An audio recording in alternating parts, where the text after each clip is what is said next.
चारों तरफ से आ रही हिंदुस्तान की फौज, सब लोग तैयार हो? जी जनाब। कासिम रिजवी और पूरी कैबिनेट ने मुझे अकेला छोड़ दिया है। मैं क्या करूं मुंशी जी? अब आपके लिए एक ही रास्ता बचता है, आत्मसमर्पण का। तुमने तो कहा था कि 17 सितंबर को होगा हमला। सो गए थे क्या साहब? यहाँ के सभी लोग इस देश के विकास में अपना योगदान दें, ऐसी उम्मीद मैं रखता हूं। सरदार पटेल सरदार द गेम चेंजर हर रविवार प्रातः 11:30 बजे और पुनः प्रसारण रात 10 बजे सिर्फ डीडी नेशनल पर।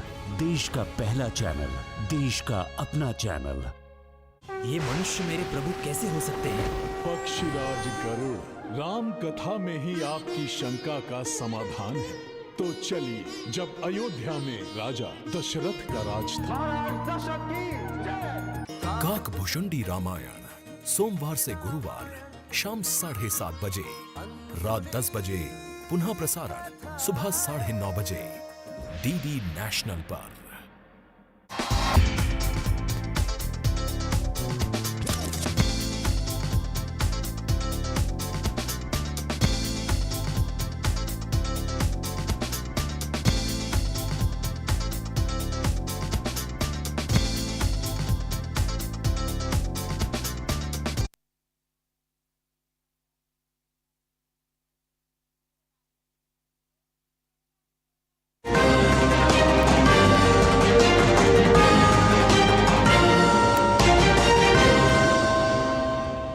आदाब नाजरीन, खबरनामे में आपका इस्तकबाल है। मैं हूं आपके साथ रेशमा। आइए नजर डालते हैं इस वक्त की हेडलाइंस पर।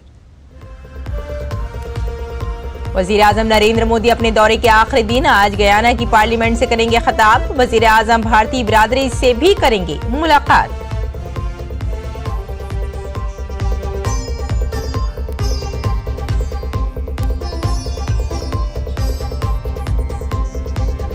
वजीर आजम मोदी को गयाना और डोमिनिका के आला तरीन एजाज से किया गया सरफराज। दौरे के दौरान कई ममालिक के सरबराहान मुमलिकत से हुई दो तरफा मुलाकातें।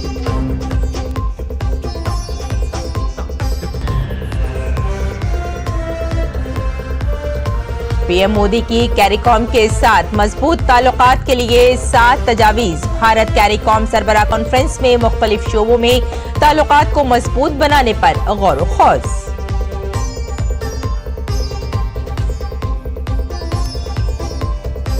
वक्फ बिल पर जेपीसी का इजलास आज। पार्लियामेंट के सरमाई इजलास में पेश की जा सकती है रिपोर्ट। और चाइना मास्टर्स बैडमिंटन मुकाबले में भारत की शानदार कारकर्दगी जारी। पीवी सिंधु, मालविका बंसोड, लक्ष्य सेन के साथ सात्विक चिराग की जोड़ी प्री क्वार्टर फाइनल में पहुंची। और आइए नाजरीन, अब तफसील से खबरों पर नजर डालते हैं। वजीर आजम नरेंद्र मोदी गयाना के अपने दौरे के आखिरी दिन आज वहां की पार्लियामेंट से खिताब करेंगे। इसके साथ ही वो गयाना में मुकीम भारतीय बिरादरी से भी मुलाकात करेंगे। वजीर आजम गयाना और दीगर कैरेबियन ममालिक के क्रिकेटर से भी मुलाकात करेंगे और गयाना में वाक़ई महात्मा गांधी मेमोरियल पर महात्मा गांधी के मुजस्समे और आर्य समाज मेमोरियल पर गुलहाए अक़ीदत नजर करेंगे। वजीर आजम गयाना में वाक़ई इंडियन अराइवल मॉन्यूमेंट और सरस्वती विद्या निकेतन स्कूल का भी दौरा करेंगे।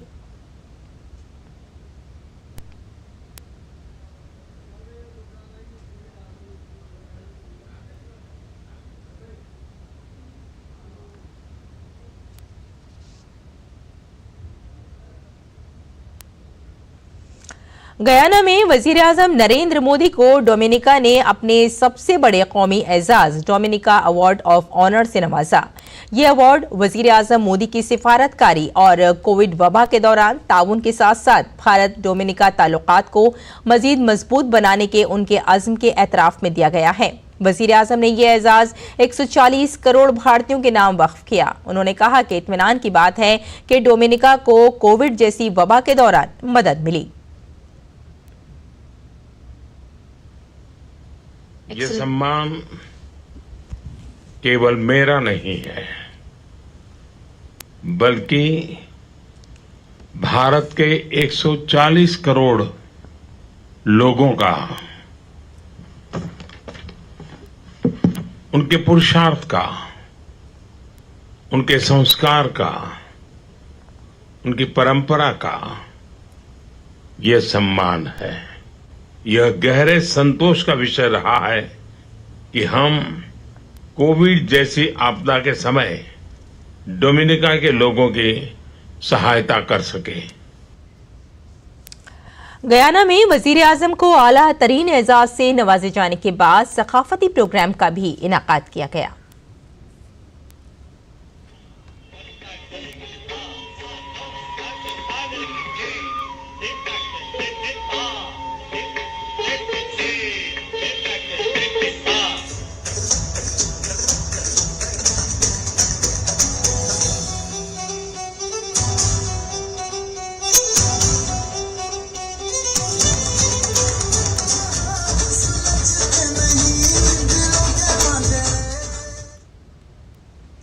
वजीर आजम नरेंद्र मोदी ने गयाना के दौरे के दौरान कैरेबियन ममालिक के सरबराहान से भी मुलाकात की। वजीर आजम ने इंडिया कैरिकॉम छोटी कॉन्फ्रेंस के मौके पर डोमिनिका के वजीर आजम रोजवेल्ट स्क्रेट से मुलाकात की। वजीर आजम ने उन्हें डोमिनिका का आला तरीन अवार्ड देने पर उनका शुक्रिया अदा किया।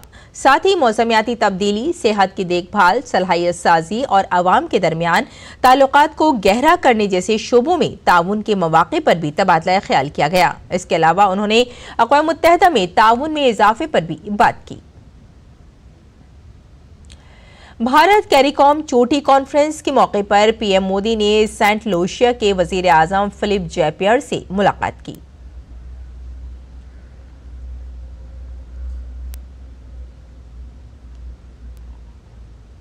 वजीर आजम नरेंद्र मोदी ने ग्रेनेडा के वजीर आजम डेकॉन मिशेल से मुलाकात की। दोनों रहनुमाओं ने बाहमी दिलचस्पी के मुख्तलिफ उमूर पर तबादला ख्याल किया। वजीर आजम मोदी ने दूसरी इंडिया कैरिकॉम चोटी कॉन्फ्रेंस के कामयाब इनाकाद के लिए वजीर आजम मिशेल को मुबारकबाद दी। तालीम, सेहत की देखभाल, खुराक की हिफाजत, क्रिकेट, सलाहियत की तामीर और पायदार तरक्की के शोबों में ताउन बढ़ाने पर भी बातचीत हुई। वजीर आजम ने जॉर्ज टाउन में बहामास के वजीर आजम फिलिप डेविस से मुलाकात की। इस दौरान दोनों रहनुमाओं के दरमियान इक़्तिसादी ताल्लुकात को मजबूत बनाने, मौसमियाती तब्दीली के इक़दामात और ग्रीन पार्टनरशिप पर तबादला ख्याल किया गया। साथ ही एक पेड़ मां के नाम मुहिम पर भी बात हुई। वजीर आजम नरेंद्र मोदी ने एंटीगुआ और बारबोडा के वजीर आजम गैस्टन ब्राउन के साथ दो तरफा मुलाकात की। दोनों रहनुमाओं ने इलाकाई और आलमी उमूर पर तबादला ख्याल किया।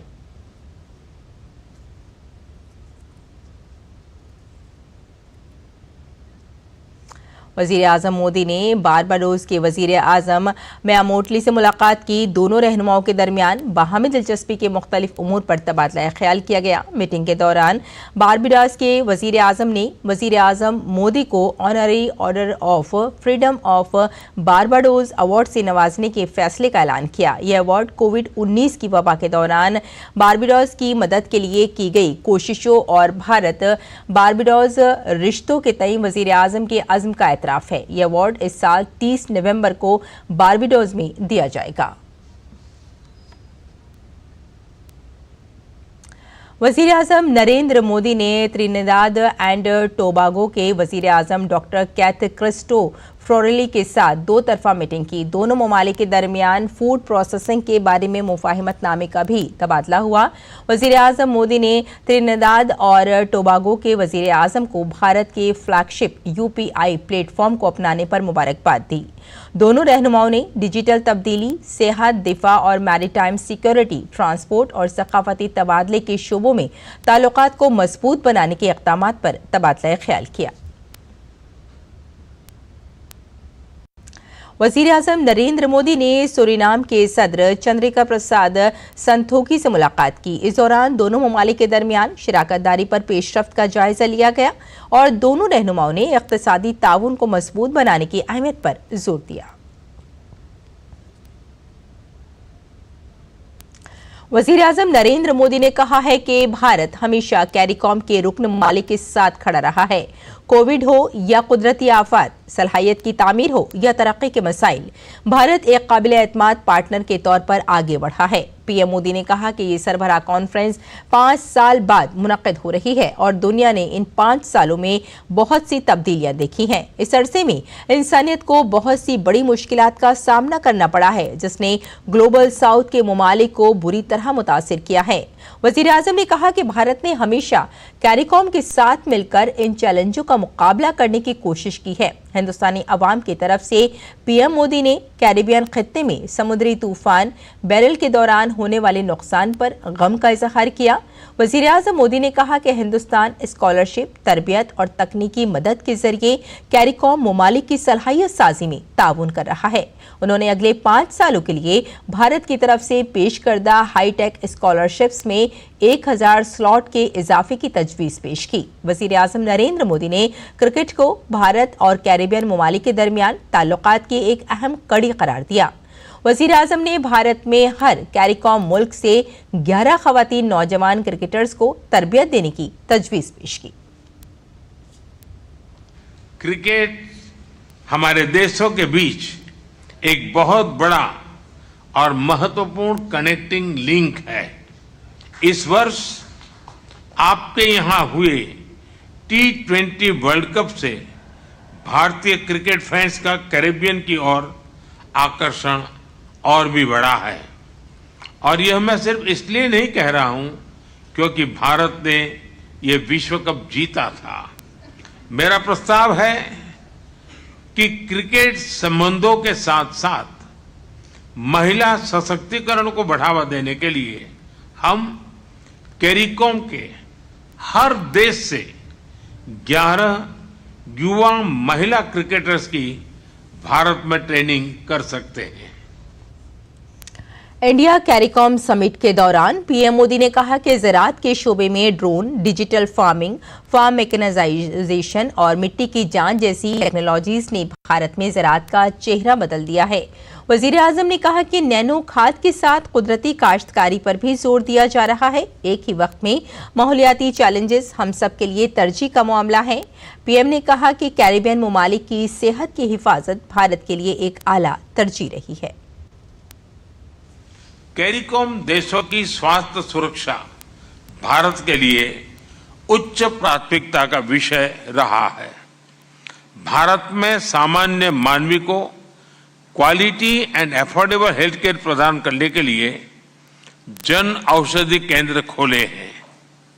मेरा प्रस्ताव है कि हम इस मॉडल पर कैरिकॉम के सभी देशों में जन औषधि केंद्र खोल सकते हैं। भारत और सभी देशों के बीच फार्माकोपिया को मान्यता देने के लिए समझौता संपन्न किया जाए तो इस प्रयास को गति ला सकते हैं।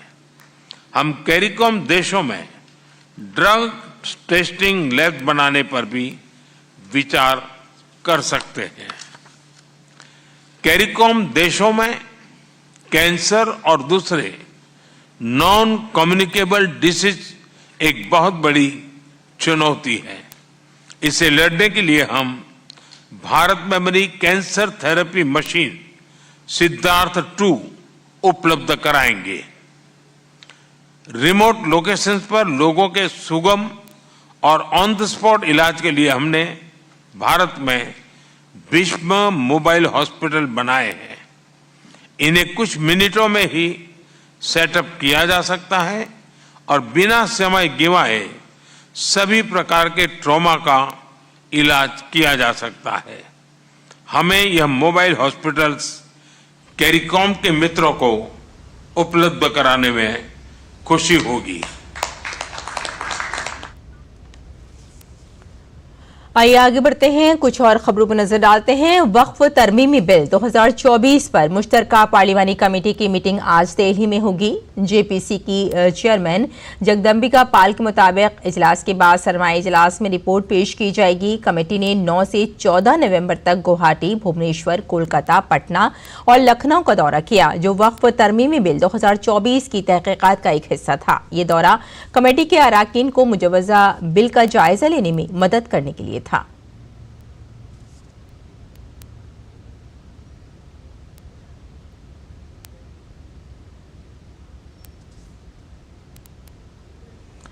वजीर दिफा राजनाथ सिंह 20 नवंबर को लाओ पीडीआर के सरकारी दौरे पर पहुंचे। वजीर दिफा 22 नवंबर तक यहां 11वें आसियान वज़राए दिफा की मीटिंग में शिरकत करेंगे। वजीर दिफा ने अपने दौरे के दौरान मलेशिया के वजीर दिफा से मुलाकात की। इस दौरान दो तरफा दिफाई ताउन को मजबूत करने पर बातचीत हुई। इसके साथ ही वजीर दिफा ने लाओ पीडीआर के वजीर दिफा से भी मुलाकात की। वजीर दिफा ने उन्हें आइंदा बरस फरवरी में बेंगलुरु में मुनक्किद होने वाले एरो इंडिया 2025 में शिरकत की दावत दी। वजीर दिफा ने चीन के वजीर दिफा एडमिरल डोंग जॉन से भी मुलाकात की। वजीर दिफा ने इस मुलाकात को नतीजा खेज बताया और बाहमी एतमाद को बढ़ाने के सिमत में आगे बढ़ने की बात की है। ये मुलाकात वजीर खारजा एस जयशंकर और चीनी वजीर खारजा वांग ई के दरमियान मुलाकात के 48 घंटे के बाद हुई है। इसके साथ ही वजीर दिफा राजनाथ सिंह ने लाओ पीडीआर में मुकीम भारतीय बिरादरी से भी मुलाकात की।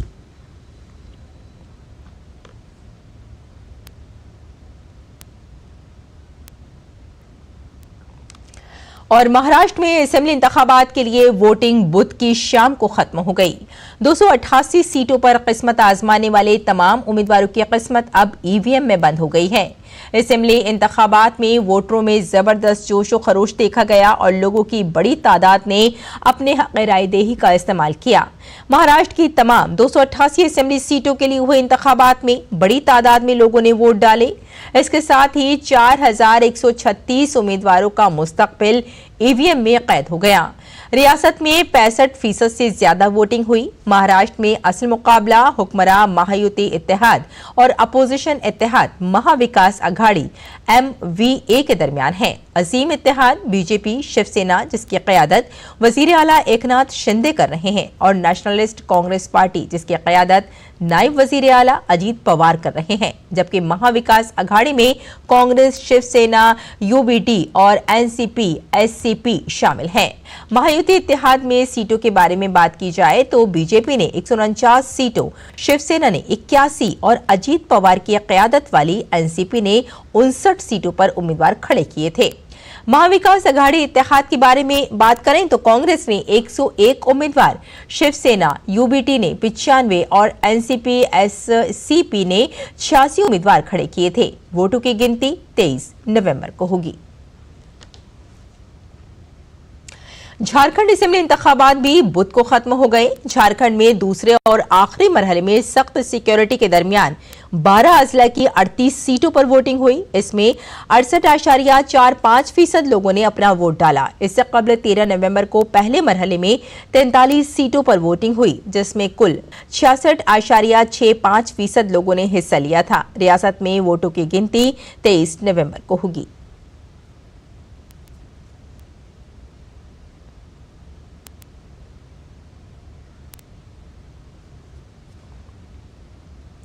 महाराष्ट्र और झारखंड में वोटिंग के बाद अब नताइज की बारी है। कुछ चैलेंजेस ने नताइज से पहले एग्जिट पोल कराए हैं। तमाम एग्जिट पोल्स में बीजेपी इत्तेहाद को बढ़तरी हासिल है। तो कुछ चैनल्स का ये एग्जिट पोल इस वक्त आप देख रहे हैं। एग्जिट जो पोल्स हैं झारखंड के और महाराष्ट्र के आपके सामने हैं। बीजेपी, कांग्रेस और दीगर पार्टियां।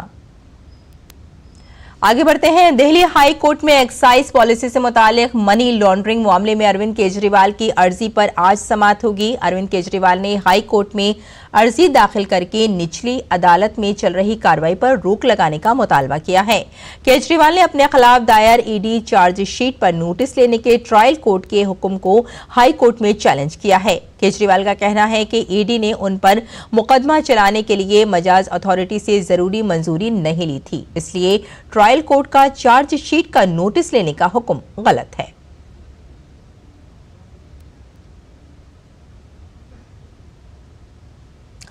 दिल्ली के बेशतर इलाकों में AQI आज इंतहाई खराब जुमरे में है। ज्यादातर इलाकों में AQI 400 से ज्यादा रिकॉर्ड किया गया है। सबसे ज्यादा AQI 437 जहांगीरपुरी और वजीरपुर में रिकॉर्ड किया गया, जबकि बुआना में 419, अशोक विहार और मुंडका में 416 रिकॉर्ड किया गया। इसके अलावा शादीपुर में 413, अलीपुर में 411, नेहरू नगर में 410, पंजाबी बाग में 408, रोहिणी में 408, आनंद विहार में 406, द्वारका सेक्टर 8 में 404, नरेला में 398, विवेक विहार में 398, सोनिया विहार में 395, आरके पुरम में 391 और पटपड़गंज में 385, ओखला फेज 2 में 381 और श्री फोर्ट में 375, आईजीआई एयरपोर्ट में 374, doctor Karni Singh shooting range में 370, मेजर ध्यानचंद नेशनल स्टेडियम में 370, नजफगढ़ में 369 और मंदिर मार्ग में 368, NSIT द्वारका में 367, DTU नॉर्थ कैंपस पूसा और श्री अरबिंदो मार्ग में 362 रिकॉर्ड किया गया है। आपको बता दें कि हवा के अच्छे मेयार का इंडेक्स 50 होना चाहिए, जो आलूदगी की वजह से बढ़कर 300 से तजावुज कर गया है। दिल्ली और एनसीआर में बढ़ती हुई आलूदगी पर काबू पाने के लिए एयर क्वालिटी मैनेजमेंट कमीशन ने ग्रैप में तब्दीलियां की हैं। अब मरहला 3 के तहत सरकारी दफातर और म्यूनिसिपल इदारों के लिए औकात में तब्दीली लाजमी होगी। ये कवानीन दिल्ली, गुरुग्राम, फरीदाबाद, गाजियाबाद और गौतम बुद्ध नगर में लागू होंगे। दूसरे अजला में रियासती हुकूमत अपने फैसले ले सकती है। ग्रैप के मखसूस हिस्सों में तरमीम है ताकि दिल्ली, गुरुग्राम, फरीदाबाद, गाजियाबाद में और इसके इर्द गिर्द हवा के मेयार को बेहतर बनाया जा सके और इसके लिए मुख्तलिफ इक़दामात को भी लाजमी करार दिया गया है। गौतम बुद्ध नगर में और एनसीआर के दीगर अजला से भी कहा गया है कि वो इन इक़दामात पर अमल करने की तरगीब दें और चौथे मरहले के तहत सेहत के खतरात को कम करने के लिए बाहर जाते वक्त मास्क पहनने का मशवरा भी दिया जाता है। कवायद में तब्दीली दिल्ली और एनसीआर के बड़े अजला पर मरकूज है, लेकिन दीगर इलाकों में अमलावरी रियासती हुकूमतों के फैसले पर मुनहसिर है। कमेटी ने उत्तर प्रदेश, हरियाणा, राजस्थान और दिल्ली समेत मुख्तलिफ रियासती हुक्काम को नोटिफिकेशन जारी किया है, जिसमें मुकामी सतह पर अहकामात की तामील और फैसला साजी पर जोर दिया गया है। और प्रसार भारती का OTT प्लेटफॉर्म इफ्फी के 55वें एडिशन में शुरू किया गया है, जो हिंदुस्तानी सिनेमा मार्केट और नौजवान कंटेंट क्रिएटर्स के लिए एक बेहतरीन मौका साबित होगा। ये ऐप एंड्रॉयड, iOS और वेब पर दस्तयाब है। पेश है ये report.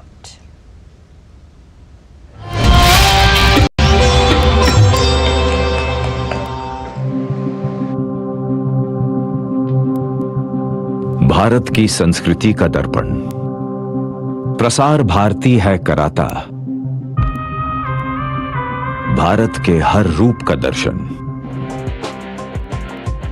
बैनुल-अक़वामी film festival of Goa के 55वें एडिशन का आगाज हिंदुस्तानी डिजिटल मीडिया के मंजरनामे के लिए एक अहम पेशरफ्त में आलमी सिनेमा मार्केट की जरूरियात को पूरा करने के लिए OTT प्लेटफॉर्म इफ्फी के दौरान नए इक़दामात के साथ आगाज हुआ।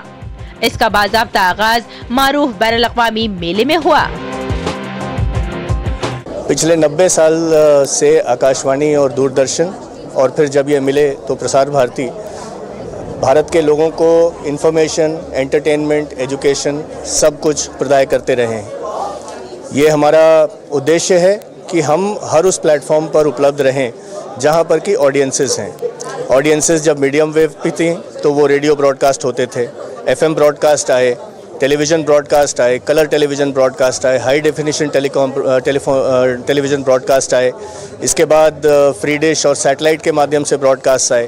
तो अब चूँकि डिजिटल माध्यम से हमारी ऑडियंसेस काफ़ी कुछ कंटेंट प्राप्त कर रही हैं, तो ये उचित ही है कि प्रसार भारती भी डिजिटल डोमेन में प्रवेश करे और इसके माध्यम से भारत भर में जो हमारे शहरों में, गाँवों में, सुदूर क्षेत्रों में जो लोग रह रहे हैं उन तक अपना कंटेंट पहुँचा सकें। और जो भारतीय मूल के लोग हैं, जो अन्य देशों में हैं, जो भारत में रुचि रखने वाले लोग हैं, जो पूरी दुनिया में हैं, उनको भारत के समाचार, हमारी जो हिस्टोरिकल आर्काइव्स हैं, हमारे एंटरटेनमेंट प्रोग्राम्स, हमारे नए प्रोग्राम्स, हमारी फिल्म्स, गेम्स, ई-शॉपिंग, सब कुछ एक पैकेज में उपलब्ध कराएं।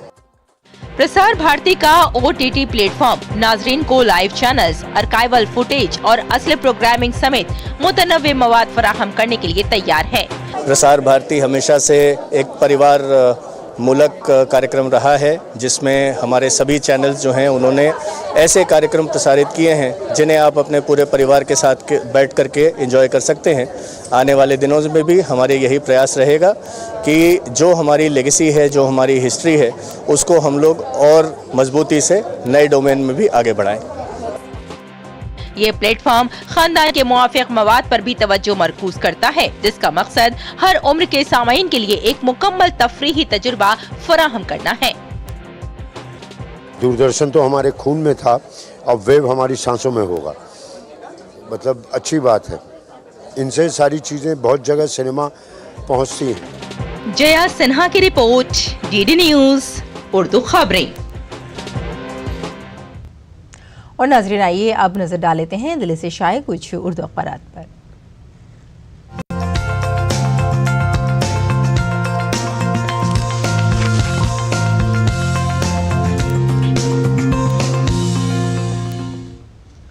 तो आइए नाज़रीन, अखबारात के जायजे में सबसे पहले बात कर लेते हैं कि कैरिबियन मुल्क गयाना पहुंचे वज़ीर आज़म मोदी का पुरतपाक इस्तकबाल किया गया। और अगर हम आज की बात करें तो पीएम अपने दौरे के आखिरी दिन गयाना की पार्लियामेंट से यानी आज खिताब करेंगे और भारतीय बिरादरी से भी मुलाकात करेंगे। साथ ही हिंद चीन बराह रास्त परवाजें शुरू करने पर भी बातचीत की गई।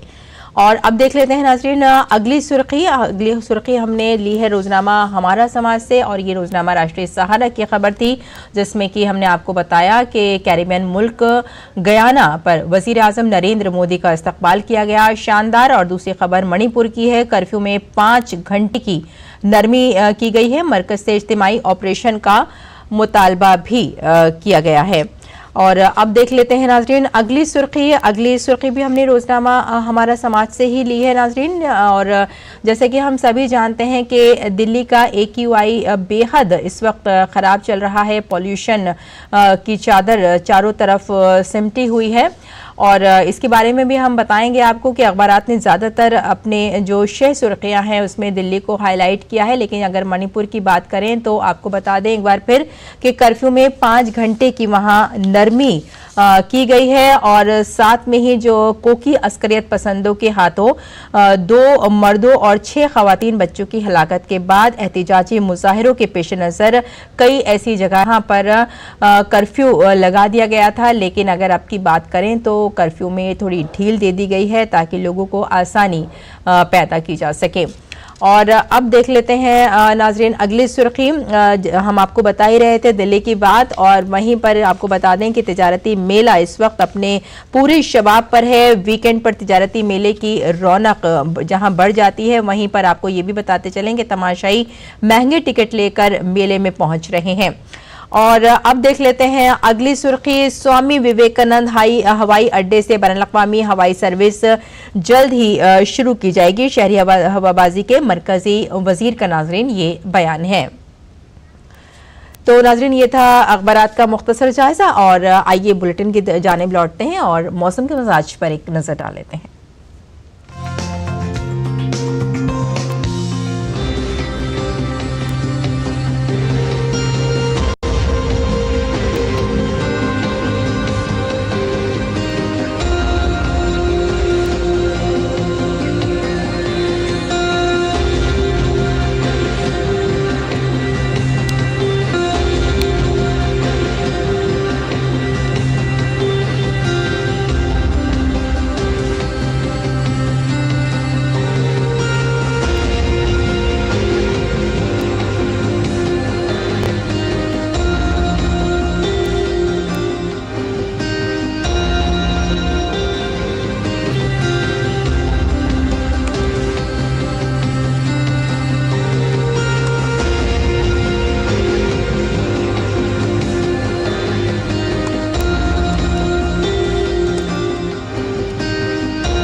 तो नाज़रीन इस बुलेटिन में फिलहाल इतना ही, इजाजत दें, आदाब।